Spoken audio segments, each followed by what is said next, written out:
Olá, bom dia, boa tarde, na verdade, a todas e todos. Vou esperar vocês entrarem aqui.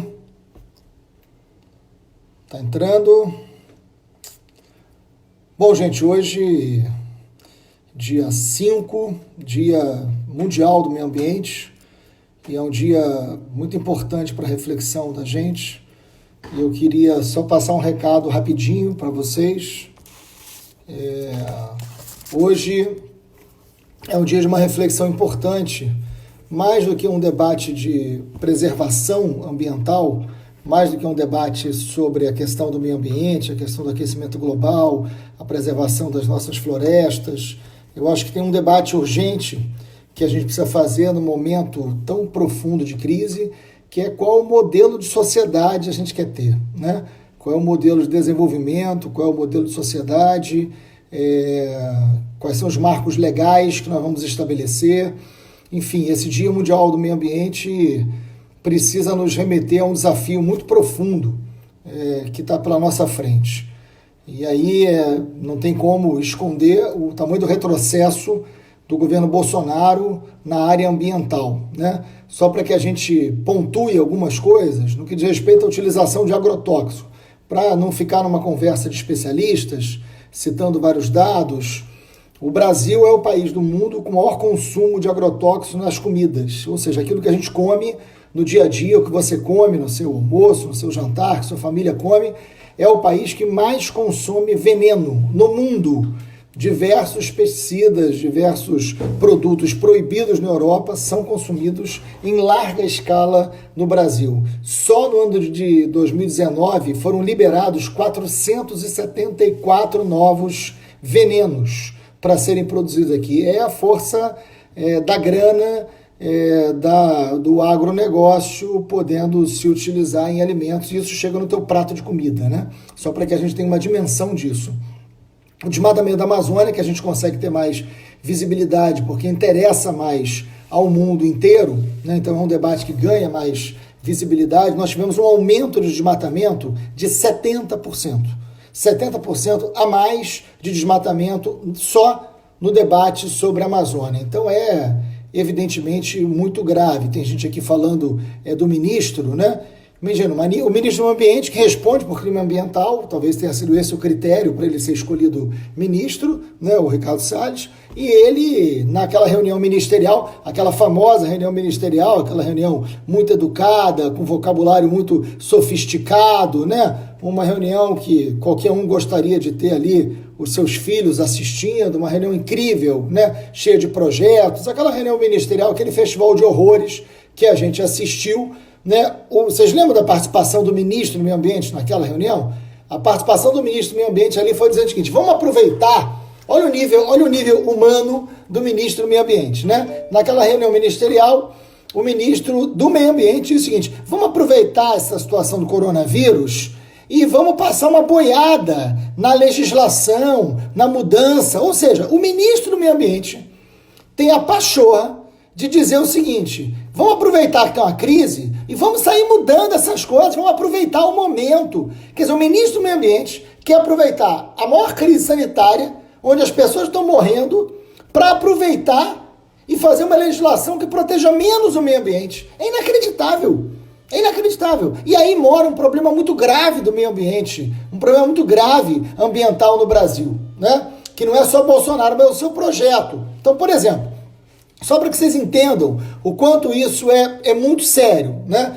Quando você tem uma fiscalização do IBAMA numa área que está sendo desmatada irregularmente, criminosamente, você pode e deve ter a destruição dos materiais, por exemplo, uma retroescavadeira, um trator. Se isso é utilizado por alguém para desmatar, você pode e deve destruir os materiais utilizados no desmatamento irregular e ilegal.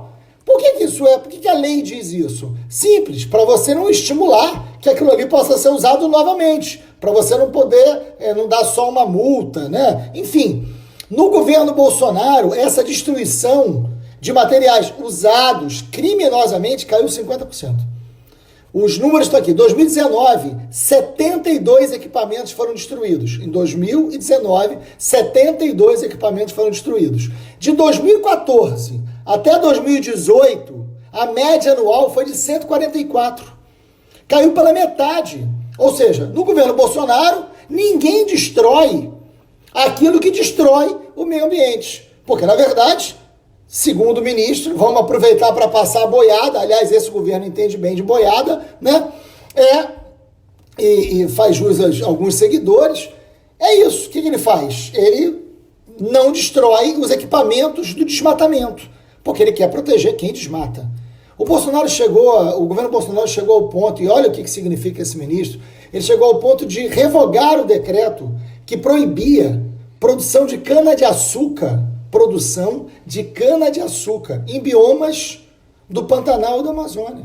Você imagina, cana-de-açúcar. Tinha um decreto que garantia isso. Suspendeu esse decreto. Então, são medidas que vão fragilizando a fiscalização. Por exemplo, quantos e quantos servidores e fiscais foram transferidos, perseguidos, e aí toda a minha homenagem no Dia Mundial do Meio Ambiente aos profissionais do meio ambiente, os servidores públicos ou não, né, que fazem um trabalho muito importante nessa fiscalização em condições muito precárias.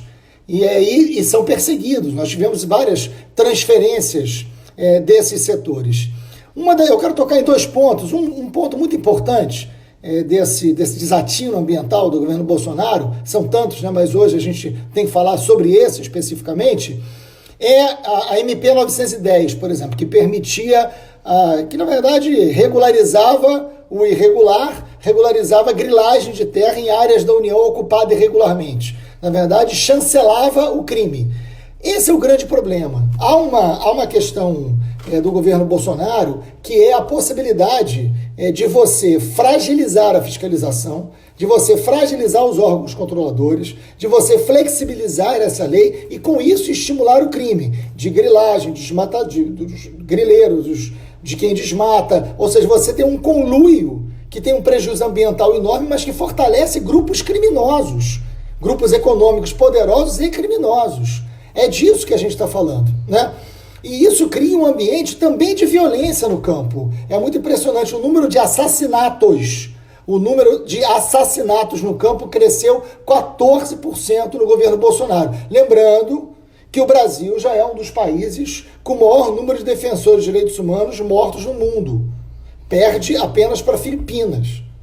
E isso é muito grave, né? O Brasil é um lugar onde ser defensor de direitos humanos é ameaça de morte. E a principal razão de morte está no conflito da terra, no conflito do campo. Então eu estou falando das populações ribeirinhas, eu estou falando dos quilombolas, eu estou falando da população indígena e da população camponesa. É disso que a gente está... É desse povo, né? Absolutamente vulnerável, porque você não tem política pública de preservação às populações tradicionais, e que quando você, aliado à não política de preservação das culturas tradicionais e das populações tradicionais, você tem uma política ambiental devastadora, evidentemente que você cria um ambiente de muita violência no campo.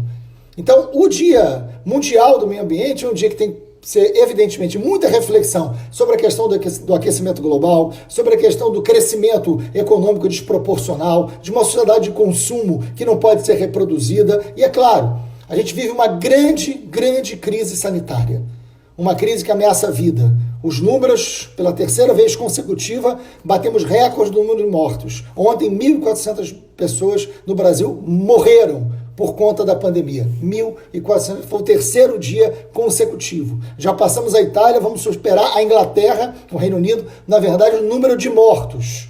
Enfim, só os Estados Unidos na nossa frente em número de contaminados e de mortos. Então é muito grave. Qual é a sociedade que vai existir depois dessa pandemia? Vai depender de como nós vamos passar pela pandemia. Nós temos que, evidentemente, ter muita responsabilidade. Nós temos que, evidentemente, garantir o isolamento social, distribuir, enfrentar a desigualdade social, que é o que mais mata no período de pandemia.